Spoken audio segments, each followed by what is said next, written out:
প্রিয় দর্শক, আমি রাজ। আর আজকের আমরা একটা ভাইরাল ভিডিও নিয়ে আলোচনা করব, যেটা প্রায় হয়তো তোমরা অনেকজনের দেখে থাকবে হয়তো ইউটিউবে বা ফেসবুকে, যে একজন ইউটিউবারকে কলকাতা থেকে গ্রেপ্তার করেছে। তো ইউটিউবারের নাম হচ্ছে শ্রমিক অধিকারী, এবং তিনি একটা ভিডিও বানিয়েছেন, এবং ভিডিওটা আমিও দেখলাম। ভিডিওটা একদম চমৎকার ভিডিও। এখন উনার উপরে চার্জ দেওয়া হয়েছে কি, যে একজন মহিলা নাকি উনার নামে থানাতে অভিযোগ করেছে যে তাকে নাকি একটা ফ্ল্যাটের মধ্যে বন্ধক রেখে, মানে একটা ঘরের মধ্যে রেখে তাকে যৌন নির্যাতন করা হয়েছে, এবং সেই হিসাবে একটা কেস হয়েছে, এবং শ্রমিক অধিকারীকে গ্রেপ্তার করা হয়েছে।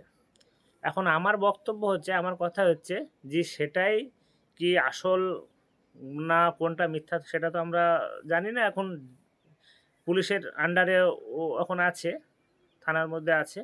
তো সেই ক্ষেত্রে পুলিশ সিদ্ধান্ত করবে, কোর্ট বিবেচনা করবে যে কোনটা সঠিক আর কোনটি ভুল। কিন্তু ভিডিওতে যে আমরা যেটা দেখলাম সেটা হচ্ছে যে উনি সরকারের বিপক্ষে, মমতা ব্যানার্জির মানে যে অরাজকতা মানে রাজ্যের মধ্যে চলছে, ওরা দেখানোর চেষ্টা করেছে আর কি, যে মেয়েদের কোথায় সেফটি আছে। আরজি করের যে একটা ঘটনা ঘটে গেছে, সে ঘটনাটা দেখানো হয়েছে। তারপর যে 26,000 চাকরি বাদ গিয়েছে আমাদের, সেটা দেখানো হয়েছে।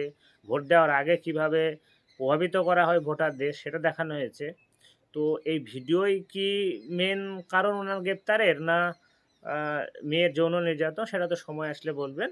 তো আপনারা কমেন্টে জানাবেন যে কোনটা আসল ঘটনা, যে ভিডিওটা করার জন্য তাকে গ্রেপ্তার করা হয়েছে, না সত্যিকারেরই কোনো মেয়ে ছেলের একটা কেস আছে।